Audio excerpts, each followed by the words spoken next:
I didn't cry at my father's funeral. Not one damn tear. Vanessa sat in the front row wearing head-to-toe Chanel. Designer grief, you know. Her mascara stayed perfect the whole time. Meanwhile, Tyler, her precious golden boy, kept checking his Rolex like he had somewhere better to be. Yeah, he did. The bank. The priest droned on about legacy and family values. What a joke. Gregory Walsh built half of Malibu from nothing. Ruthless businessman, terrible father, married 3 times. Now he was 6 feet under after wrapping his Porsche around a palm tree on PCH. Classic dad, always dramatic. I stood in the back row like some kind of outcast. Which, let's be honest, I was. 5 years of radio silence will do that to a family. But still, I was his blood. His only real kid, or so I thought. The will reading happened the next day. Same conference room where Dad used to teach me about real estate deals on cocktail napkins. Now it was packed with sharks in Armani suits and enough legal documents to kill a small forest. I sat across from Vanessa and Tyler. She gave me this sweet little smile that made my skin crawl. Tyler just smirked. Kid looked like Christmas morning. The lawyer cleared his throat. Some old guy with wire-rimmed glasses and 0 personality. Gregory Walsh leaves his entire estate, including all properties, investments, and trust funds, to his beloved wife Vanessa Walsh and her son Tyler Walsh. There are no other beneficiaries named in this document. The room went silent. I started laughing. Couldn't help it.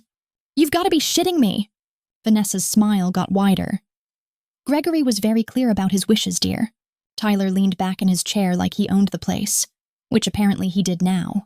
Maybe if you hadn't ghosted us for 5 years, you would have made the cut, he said. The lawyer kept talking about assets and distributions. $37 million in real estate, stock portfolios, art collections, the beach house in Carmel where I learned to surf, even my grandfather's vintage watch collection. All gone, every penny. Something smelled fishy, and it wasn't just Vanessa's cheap perfume. Dad was paranoid about everything. He had backup plans for his backup plans. No way he'd cut me out completely. Not unless someone twisted his arm. I stood up. This is bullshit and you know it. Vanessa dabbed her eyes with a tissue. I know you're upset, Madeline. Grief makes us say awful things. Save the performance for someone who's buying tickets. Tyler laughed. Face it, Mad. You burned that bridge a long time ago. Dad just made it official. I walked out before I said something that would land me in jail. But I wasn't done, not even close. The guest house sat empty behind the main house. Nobody bothered me there. Good, I needed space to think. And investigate. See, Dad wasn't just paranoid. He was methodical. Everything documented, everything backed up. If there was dirt to dig up, I'd find it. Started with the staff. Maria, the housekeeper, had worked for Dad for 15 years. She knew where all the bodies were buried. I found her in the laundry room folding towels with military precision. Maria was 70-something, barely 5 feet tall, but she ran that house like a general. Miss Madeline, I'm so sorry about your father. Thanks, Maria. Can we talk privately? She glanced around nervously. Mrs. Walsh, you know, like when staff gossip. I pulled out $200 bills. This isn't gossip. This is family business. Maria's eyes went wide. She pocketed the cash and motioned for me to follow her to the garden shed. Your father, he changed after he married that woman, Maria whispered, checking over her shoulder. Before he always talk about you, show pictures. My Maddie is artist, he say. She gonna be famous. After nothing. What happened exactly? She bring that boy. Say he need father figure. Your papa, he feel guilty about something. Start acting different. Nervous. Like he's scared. Scared of what? Of her. She know things. Secret things. Make him do what she want. Maria told me more. How Vanessa would lock herself in Dad's office for hours. How she made him fire his longtime accountant and lawyer. How she started controlling who could visit the house. She poisoned him against you, Maria said. Tell him you only want his money, that you never call because you ashamed of him. My hands clenched into fists. That's not true. I know Mija, but she very good with words. Make him believe. Next stop, Dad's office. Vanessa had already cleaned it out, but she missed the obvious hiding spots. Dad always kept important stuff in weird places, like the hollowed-out law book where he stashed emergency cash. The book was still there, wedged between tax codes and real estate manuals. But it was empty. Just dust outline of something rectangular. A USB drive, maybe? I searched every inch of that room. Under the desk, behind picture frames, inside old cigar boxes. Nothing. But then I remembered something. Dad's obsession with hiding things in plain sight. The fake electrical outlet behind his desk that actually opened up. I'd discovered it as a kid playing hide and seek. My fingers fumbled along the wall until I found the right spot. The outlet popped open. Inside, another USB drive and a small key with numbers stamped on it. Bank safety deposit box key. I called Janet, Dad's assistant, for 12 years. We met at a Starbucks in Santa Monica. She looked like she'd aged 10 years in the past month. Stress did that to people. I can't get involved in family drama, Maddie. I need this job. You worked for my father, not his wife. Don't you want to know what really happened to him? Janet stirred her latte nervously. What do you mean, what happened? It was an accident. Was it Dad was the most careful driver I knew? Never sped, always wore his seatbelt. Then suddenly he wraps his car around a tree at 90 miles per hour. People make mistakes. Not Dad, not like that. I slid an envelope across the table. $5,000 in cash. Janet's coffee cup rattled against the saucer. There's a safe deposit box, she said quietly. Your dad visited it 2 weeks before he died. Box 247 at Pacific Coast Bank. He seemed upset when he came back. Kept muttering about fixing things. Fixing what? I don't know. But he asked me to research divorce lawyers. Said he might need one soon. Janet handed me a spare key. He gave me this for emergencies. Said if anything happened to him, I should make sure you got it. The drive to the bank felt like forever. My hands shook as I signed the paperwork. The security guard led me to a small room with fluorescent lights that made everything look sick and yellow. Box 247 was bigger than I expected. Inside, stacks of documents, old photos, and another USB drive taped to the bottom. My heart nearly stopped when I saw the photos. Pictures of a teenage boy who looked exactly like Tyler. But these were dated 18 years ago. Long before Dad met Vanessa, the USB drive was labeled Trust Veritas, Latin for truth. Dad always was pretentious like that. Back at the guest house, I plugged in the drive. Password protected. Took me 5 tries. First 4 were birthdays and anniversaries. 5th was Maddie 87, the year I was born. My laptop screen lit up with scanned documents. Legal papers, financial records. And there, like a gift from God himself, another will, dated 2 years ago, before he met Vanessa. Everything to me, every damn thing. The beach house, the investment properties, the art collection, even his lucky poker chips from Vegas. But there was more. Email chains between Dad and some private investigator named Marcus Webb. Photos of Tyler as a baby, as a child, as a teenager. Always alone or with different women. Never with Vanessa. DNA test results showing 99.7% probability that Gregory Walsh was Tyler's biological father. Holy shit, Tyler wasn't Vanessa's kid from another marriage. He was Dad's bastard son. Born 18 years ago when Dad was married to wife number 2, I kept reading. More emails revealed the whole sick story. Vanessa had tracked Dad down 3 years ago. Showed up with Tyler and a heartbreaking story about struggling as a single mom. Said she'd been trying to find Tyler's father for years. Dad felt guilty about abandoning his son, so he married her to make things right. Wanted to give Tyler the family he'd never had, but it was all a setup. Vanessa had been planning this for years. She'd researched Dad's weaknesses, his guilt about being a bad father to me. She knew exactly which buttons to push. There were more files. Financial records showing Vanessa had done this before. 3 previous marriages to wealthy older men. All had died in accidents within 5 years of marriage. All had left everything to her. This woman was a professional black widow. The last folder made my blood run cold. Voice memos Dad had recorded in the weeks before his death. His voice sounded tired, defeated. If something happens to me, Maddie needs to know the truth. I was going to change the will back. I swear I was going to make things right with her. But Vanessa found out. She threatened to expose everything. The bribes I paid for those zoning permits in the 80s, the tax evasion, the affair with Tyler's mother. She said she'd destroy everything I built if I didn't cooperate. Another memo recorded just days before the accident. She's getting impatient. Keeps talking about how much easier things would be if I wasn't around to complicate matters.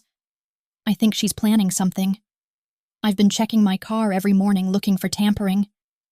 Maybe I'm being paranoid, but Vanessa isn't the woman I married. There's something cold about her now, something dangerous. The final memo was recorded the night before Dad died. I can't live like this anymore. Tomorrow I'm going to see my lawyer. I'm changing the will back to Madeline and I'm filing for divorce. I don't care what Vanessa threatens to expose. Some things are more important than reputation. I just hope my daughter can forgive me for being such a coward. He never made it to the lawyer. I sat in the dark guest house staring at the evidence. Vanessa had murdered my father. And now she was living in his house, spending his money playing the grieving widow. Not for long.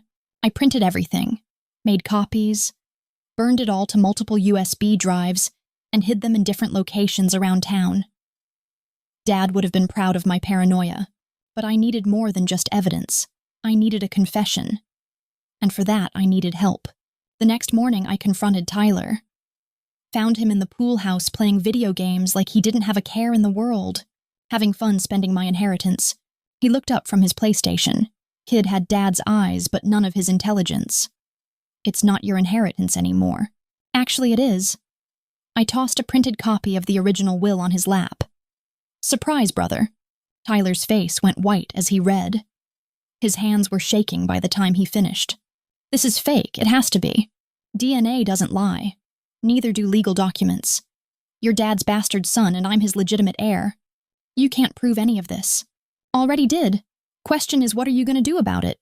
Tyler stood up, trying to look intimidating. Hard to do when you're wearing board shorts and a tank top that said, "Surf's up." Mom won't let you get away with this. Mom, that's not your mom genius. That's the woman who's been using you as a meal ticket since you were 15. She loves me. She loves your trust fund. There's a difference. I could see doubt creeping into his eyes. Good. Kid wasn't completely hopeless. Look at the facts, Tyler. She shows up out of nowhere with a sob story about being a single mom. Suddenly, she's married to one of the richest men in Malibu. Dad dies in a convenient accident. She inherits everything. You seeing a pattern here? That's crazy talk. Is it? When's the last time she actually spent time with you? I mean, really spent time, not just showing you off at charity events. Tyler was quiet for a long moment. I could see the wheels turning. She's been busy with the estate stuff. She's been busy transferring assets offshore. Check the bank statements if you don't believe me. I left Tyler with copies of the DNA tests and financial records. Seeds of doubt planted. Now I had to wait and see if they'd grow, but Vanessa was smarter than I'd given her credit for. That evening, I got a text from Tyler. Mom wants to see you. Pool area. Come alone.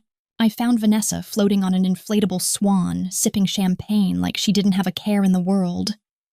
The pool was lit up like a resort. She looked like a movie star from the 50s. Madeline, how nice of you to join me. What do you want? To talk. Mother to daughter, woman to woman. You're not my mother. No, but I could be your friend, if you're smart about this. She paddled over to the pool edge and climbed out gracefully. Even soaking wet, she looked elegant. I hated her for it. Tyler showed me your little discovery. Very impressive detective work. So you admit it? I admit that you've uncovered some uncomfortable truths. But truth is relative, don't you think? She toweled off slowly like she had all the time in the world. Your father was a complicated man. Guilty about many things. He wanted to make amends with Tyler, give him the childhood he'd missed. Is that so wrong? What about me? You made your choice 5 years ago when you cut contact. Gregory felt abandoned. Rejected. Vanessa helped him heal from that pain.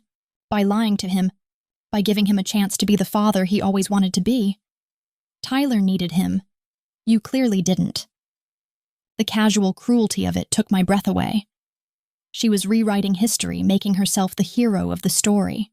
I know what you did to him. The voice recordings prove it. Vanessa smiled. Voice recordings can be doctored. Wills can be forged. DNA tests can be faked. Who's going to believe the word of an estranged daughter with obvious financial motives? The police will. Will they? Let's see. Bitter daughter returns after 5 years of absence just in time for daddy's funeral. She's broke desperate and suddenly produces convenient evidence that the grieving widow is actually a murderer. How does that story sound to you? She had a point. The whole thing would look like a money grab. Even if I could prove the documents were real, I'd still look like the villain. Besides, Vanessa continued, even if you somehow convince the authorities to investigate, what would you really accomplish? Years of legal battles, millions in attorney fees, media circus, your father's reputation destroyed. Is that what you want his legacy to be? I wanted to strangle her. The way she spoke so calmly about destroying Dad's memory while pretending to protect it. What do you want? Simple. Walk away. Take the high road. I'll even sweeten the deal. She reached for her phone. $1 million transferred to your account tonight. All you have to do is disappear. Again. And if I refuse, her smile turned cold. Then things might get complicated. Accidents happen, Madeline. Look at your father. There it was, the threat I'd been expecting. You killed him. I didn't have to. Gregory was so consumed with guilt and paranoia he practically killed himself. All those sleeping pills he'd been taking. The drinking. He was barely functional those last few weeks. The car accident was exactly that, an accident. A man in his condition shouldn't have been driving at night. But Gregory always was stubborn. She was lying. I could see it in her eyes. But she was also right about one thing. I couldn't prove murder without physical evidence. So what's it going to be, sweetie, $1 million and your freedom, or years of legal hell with no guarantee of success? I pretended to consider it. I need time to think. You have until tomorrow night. After that, the offer expires. I walked back to the guest house feeling defeated. Vanessa held all the cards. Even with everything I'd discovered, I couldn't touch her. She was too smart, too prepared. But then I remembered something Dad used to say when I was a kid. Sometimes you can't win by playing fair. Sometimes you have to get creative. The idea came to me around midnight. Crazy, dangerous, probably illegal. Perfect. I called Tyler. He answered on the first ring, voice shaky. I need to see you. It's important. And Tyler, don't tell Vanessa. We met at a 24-hour diner in Venice. The place was nearly empty except for a few drunks sobering up over coffee. Tyler looked like hell. Dark circles under his eyes, hands trembling as he lit a cigarette. She's not who I thought she was, he said without preamble. What happened? I asked her about the bank transfers, the offshore accounts. She got so angry, Madeline. Started screaming about ungrateful children and how everything she did was for my own good. Tyler took a long drag of his cigarette. Then she said something that scared me. She said if I kept asking questions, I might end up like Gregory. Like my father. So Vanessa had basically confessed to Tyler. Good, but not good enough. We need proof. Something concrete that will hold up in court.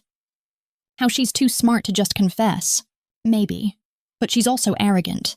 Arrogant people make mistakes. I outlined my plan. Tyler's eyes got wider with each detail. You're insane. She'll kill us both. Only if we get caught. And we won't. Because you're going to help me. Why would I do that? Because she murdered your father. Because she's planning to kill me next. And because eventually she'll get tired of sharing the money with you too. Tyler was quiet for a long time. When he finally looked up, there was something different in his eyes. Resolve. What do you need me to do? The plan was simple in concept, complex in execution. We had 3 days to pull it off. First, I needed to make Vanessa think she'd won. The next morning, I called her and agreed to the buyout. $1 million in exchange for my silence and disappearance. Smart girl. She purred over the phone. I'll have the papers drawn up by tomorrow. I want cash, small bills, no electronic trail. Paranoid just like your father. Fine, cash it is. While Vanessa arranged the money, Tyler and I got to work. He planted recording devices around the house. Tiny wireless mics that looked like electrical outlets. I borrowed some professional-grade camera equipment from a photographer friend who owed me a favor. The key was making Vanessa feel safe enough to let her guard down. To say something incriminating while she thought she was in control. Tyler played his part perfectly.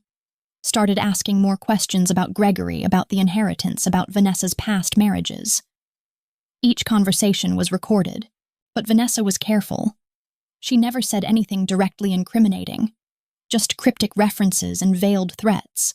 We needed her to be more explicit, more honest. That's where the second part of the plan came in. I had Tyler tell Vanessa that I was getting cold feet about the deal. That I was talking about going to the police after all.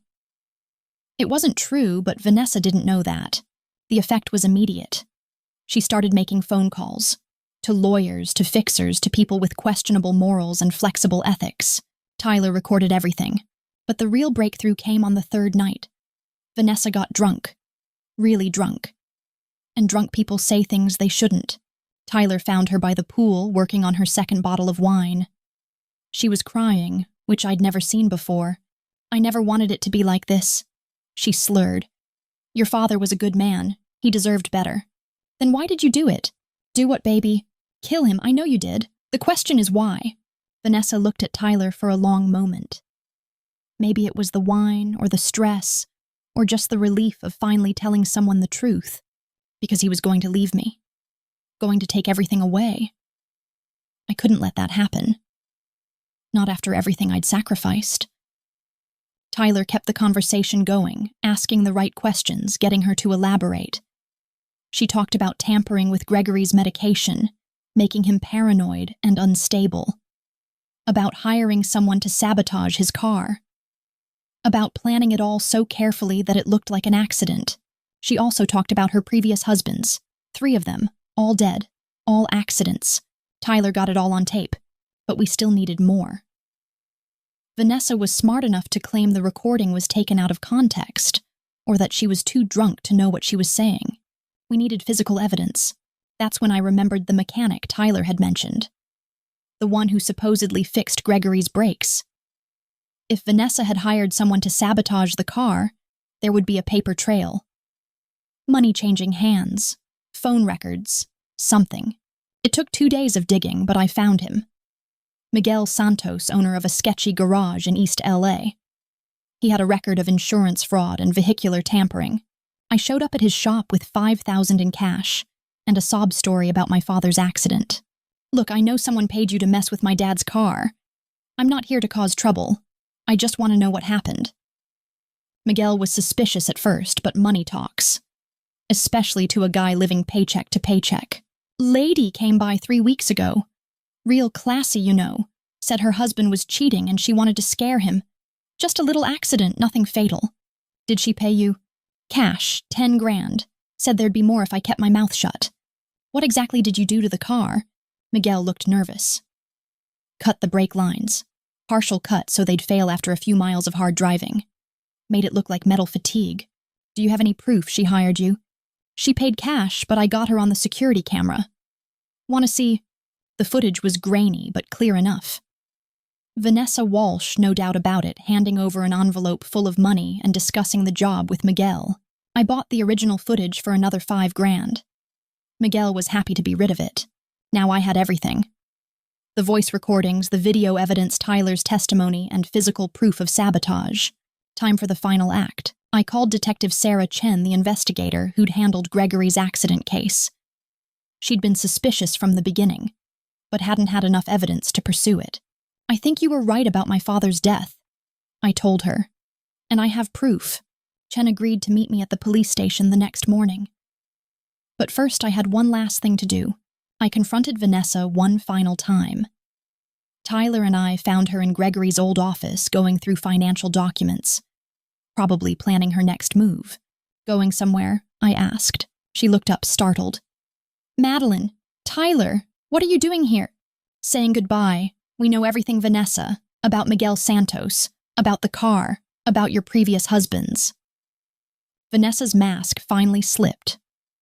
The sweet, grieving widow disappeared, replaced by something cold and calculating. You can't prove anything. Actually, we can. Tyler stepped forward, holding up his phone. You confessed 3 nights ago. Remember when you were crying by the pool? I was drunk. That doesn't count as evidence. Maybe not by itself. But combined with the security footage from Miguel's garage, the financial records, and the physical evidence from Dad's car, I think it paints a pretty clear picture. Vanessa stood up slowly. For the first time since I'd known her, she looked her age. The Botox and designer clothes couldn't hide the predator underneath anymore. What do you want? Justice. For Dad, for all of them. You have no idea what you're dealing with. I have resources, connections. I can make your lives very difficult. Not from prison, you can't. Vanessa laughed, but there was no humor in it. You think you're so clever, but you're forgetting something important. What's that? Dead people can't testify. She moved faster than I expected. 1 second she was standing by the desk, the next she had a gun pointed at my chest. A small silver revolver that looked like a toy, but definitely wasn't. I really didn't want it to come to this, she said sadly. You could have taken the money and disappeared, but you had to be stubborn, just like your father. Tyler stepped protectively in front of me. Mom, don't do this. Don't call me that. You're not my son. You're Gregory's bastard, a means to an end. Where did this come from? Your father's gun's safe. He taught me how to shoot, you know. Said a woman living alone needed protection. Ironic, isn't it? She was right. The situation had spiraled completely out of control. Even if I could overpower her, which was doubtful, she'd already killed once. Maybe more than once. Here's what's going to happen, Vanessa continued. You're both going to have a tragic accident. Carbon monoxide poisoning, I think. You were so distraught about Gregory's death that you decided to end it all together. Very romantic. The media will eat it up. People will know it wasn't suicide. Will they depress daughter and confuse stepson overwhelmed by grief and family drama? It's actually quite believable. She was backing us toward the garage door. I could see her plan taking shape. Lock us in the garage with a running car. Wait for the carbon monoxide to do its work. Clean up the scene and call 911 in a few hours. It would work. Vanessa was too smart to leave loose ends. But she'd made one crucial mistake. She'd underestimated Tyler. While she was focused on me, Tyler had been quietly reaching for something behind his back.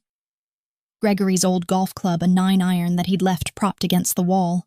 Tyler swung hard. The club connected with Vanessa's wrist and the gun went flying. She screamed in pain and rage, lunging for the weapon. I got there first. The tables had turned. Now Vanessa was staring down the barrel of her own gun, held in my very shaky hands. You know I've never shot anyone before, I said. But I'm thinking now might be a good time to start. You won't do it. You're not like me. You're right. I'm not a psychopathic murderer. But I am my father's daughter. And he always said you do whatever it takes to protect family. Tyler called 911 while I kept the gun trained on Vanessa. She didn't move, didn't speak. Just stared at me with those cold, calculating eyes. The police arrived within minutes. Detective Chen had been waiting for my call and had units standing by. As they led Vanessa away in handcuffs, she turned back to look at me one last time. This isn't over, she said quietly. Yeah, it is. The trial was a media circus. Malibu Black Widow dominated headlines for months. Vanessa's defense team tried everything. Temporary insanity self-defense, claiming I'd fabricated evidence. None of it stuck. The jury deliberated for less than 4 hours. Guilty on all counts. Murder in the first degree. Attempted murder. Conspiracy. Fraud. Life without possibility of parole. Tyler testified against her. His voice shook the entire time, but he got through it. The kid had more courage than I'd given him credit for. When it was over, we stood outside the courthouse, watching the news vans pack up. What happens now? Tyler asked. Now we go home. Figure out how to be a family. Are we family? I mean, we're all we've got left. So yeah, I guess we are. The probate court validated Gregory's original will. Everything came back to me just like Dad had intended. But I split it with Tyler. He was Gregory's son, too bastard or not. He deserved his share. We sold the main house. Too many bad memories. I kept the beach house in Carmel where I'd learned to surf. Tyler bought a place in San Diego and enrolled in business school. Said he wanted to learn how to manage money responsibly. Smart kid. We talk every week now. Working on building the relationship Dad always wanted us to have. It's not easy. 18 years of separation don't disappear overnight. But we're trying. I still think about Vanessa sometimes. Wonder if she's really done or if she's plotting something from her cell. Psychopaths don't usually give up that easily. But then I remember the look in her eyes when the verdict came down. Pure, undiluted defeat. Whatever power she'd held over people, whatever charm she'd used to manipulate them, it was gone. She's just another lifer now. Another forgotten prisoner in an orange jumpsuit. Meanwhile, Tyler and I are building something new, something honest. Dad would be proud, I think. Or maybe he's just relieved that we finally figured out what family really means. Either way, the Walsh name lives on. And this time we're going to do it right.